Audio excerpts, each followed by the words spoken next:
In the heart of the jungle, where the laws were written in silence and survival, there lived a lion whose roar could freeze the air itself. He was not just a king of beasts. He was a thunder that silenced storms, the fear behind every trembling paw print. No creature walked past his gaze without bowing to his might. He had never known hunger, never known weakness, never known what it meant to be small. To him, power was everything. Respect was earned through strength, not softness. That was the way of the wild. That was the code of the crown he wore. But one day, the smallest creature in the jungle broke that code, and with it, changed everything. It happened on a day soaked in heat and stillness, where the leaves barely moved and the sun rested like fire on the earth. The lion lay in the shade of an ancient tree, eyes half closed, breath calm, body stretched across the ground like a statue carved by gods. And then a stir, a rustle, a whisper of motion. A mouse, tiny and unnoticed by the world, accidentally scurried across the lion's paw. Just one step. That was all. But in the jungle, one wrong step could cost your life. In a flash, the lion's paw pinned her to the earth. No mercy, no hesitation. The jungle watched in silence. Birds stopped singing. Even the wind refused to move.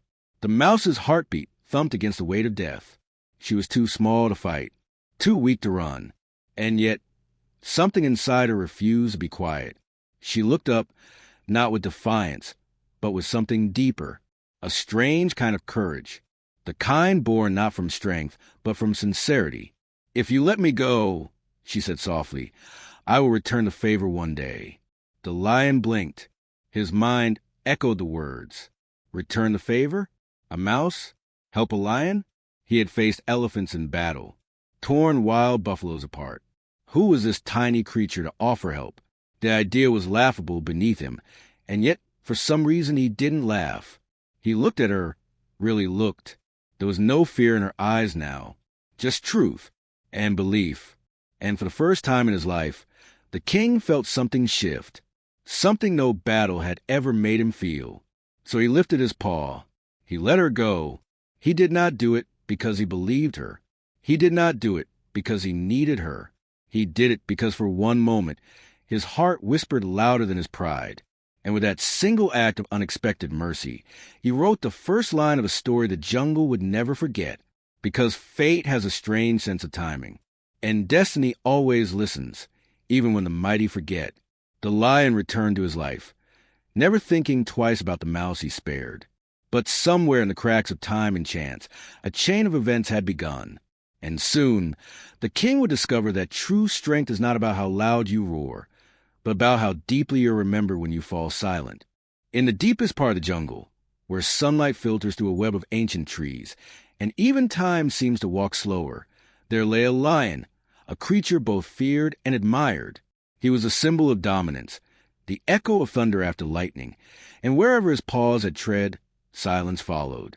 The jungle breathed when he allowed it. His name was never spoken. It was felt in the air, carved in fear into the roots of trees and the whispers of birds overhead. His strength wasn't just in his muscles or the sharpness of his claws. It was in his presence. One look, and even the boldest beasts would bow their heads and step aside. He had fought and won battles without lifting a paw, simply because no one dared try him.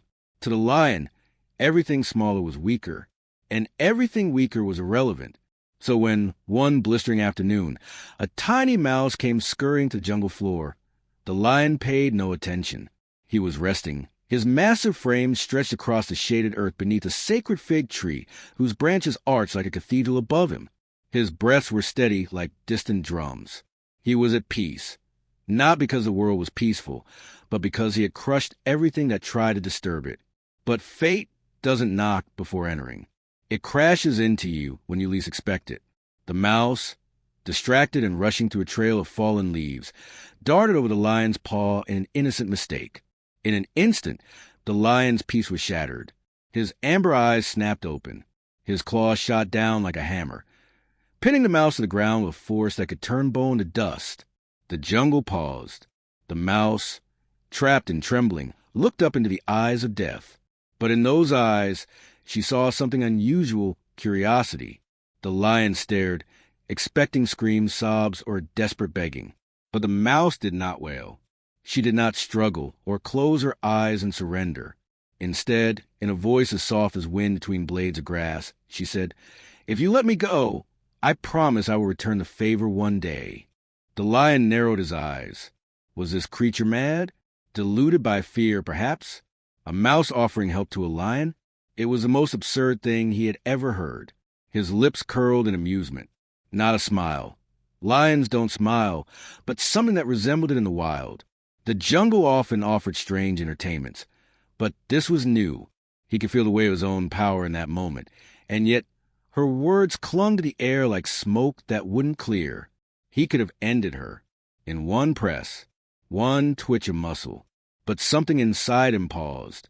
Maybe it was the boldness in her voice, or the fact that even in her size, in the face of the greatest predator of the land, she had not lost the belief that she had something to give, something to offer. Maybe it was her eyes, those tiny, shining dots that did not beg for life, but asked for trust. And the lion, against all instinct, gave it. He slowly lifted his paw.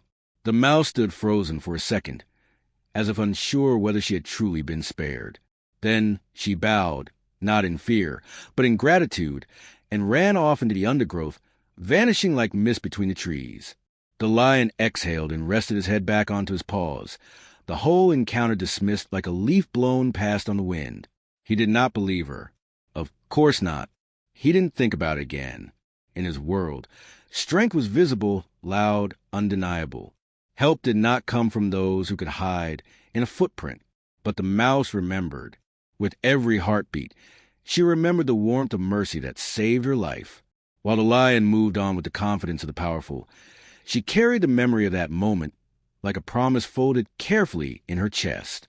What neither of them knew then was that time was already setting the stage for their reunion. That beyond the trees, beyond the hills, a trial awaited the lion that no teeth or claw could break, and that the one soul he had spared without reason, without need, would return, not as a warrior, but as a reminder that kindness is not weakness, that the smallest act of mercy can echo through the darkest valleys, that even a lion mighty and proud might one day depend on the smallest heartbeat in the jungle. And when that day came, he would remember not the moment he gave mercy, but the moment he was given it in return. The day the lion roared for help, the jungle did not respond. His mighty body, tangled in a hunter's cruel net, struggled until exhaustion painted his golden coat with dirt and blood. The very earth he once ruled seemed to mock his helplessness. The birds who once flew away at the sound of his roar now watched from a distance in silence. The monkeys that once cleared paths in his presence sat frozen in the trees. There was no crown now, no throne, just ropes, silence, and pain. He had never known what it felt like to be weak, to be trapped, to have no one listen.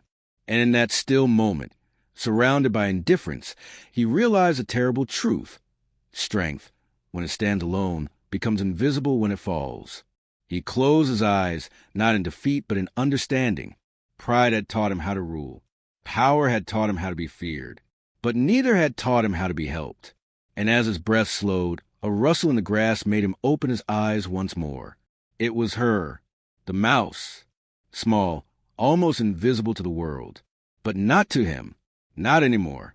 Without a word, she approached the ropes. Her tiny teeth began to work, fast, determined, focused. The fibers that once felt unbreakable began to split one by one. She didn't speak of the past. She didn't remind him of the mercy he had shown. She didn't say, "I told you so." She simply worked, quietly, lovingly, as if it was her own brother caught in the trap. And as she worked, the lion watched in silence, not because he was weak, but because something in his heart was shifting more powerfully than the ropes unraveling around him. For the first time, he saw what real strength looked like. It wasn't in the size of a creature or the volume of its roar. It wasn't in fear or dominance or control. Real strength was in keeping your word when no one expected you to. It was in choosing kindness even when the world told you not to. It was in standing by someone when everyone else walked away. It was in the courage to help, even when you had every reason not to. When the last rope snapped, the lion stood slowly. He was free, but he was not the same. He looked down at the mouse, and this time he did not see something small or weak or foolish. He saw something rare, something powerful. He saw loyalty, courage, heart, and in that moment, the king bowed his head, not in submission, but in respect, because greatness does not always wear a mane. Sometimes it wears whiskers and walks quietly through the world, unnoticed, until the day it is needed most. The mouse did not ask for anything in return. She turned, ready to leave as quietly as she had come. But the lion gently stopped her with his paw, not to trap her this time, but to honor her. "You reminded me," he said, his voice lower than ever before, "that even the strongest need someone, and even the smallest can save a life." From that day forward, the jungle changed. The lion no longer ruled with fear, but with wisdom. He protected not just the powerful, but the powerless. He listened to the unheard, and he taught the next generation of animals that power alone is hollow, without compassion to fill it. The story of the lion and the mouse was whispered across treetops and rivers, from burrows and nests, not just because it was unbelievable, but because it was true, and because every creature, no matter how small, saw a reflection of themselves in the mouse. And every ruler, no matter how mighty, saw a mirror in the lion. And so the moral of the story lived longer than the lion himself. That mercy is never wasted. That kindness given in secret may return louder than any roar. That no one is too small to make a difference, and no one is too great to need it. Because in a world that measures worth by strength, we must remember, sometimes the gentlest hand can lift the heaviest heart. Sometimes the tiniest voice carries the loudest truth. And sometimes the most powerful stories are born not in battle, but in a simple choice to help when helping costs you nothing. The lion learned that day what many of us forget in the rush to be strong, successful, or seen, that the true crown is worn by those who love without reward and act without applause. And in that truth, the jungle found peace. The king was still mighty. But now, his greatness came not from how much others feared him, but from how deeply they trusted him. And all because one tiny creature chose not to run, but to return,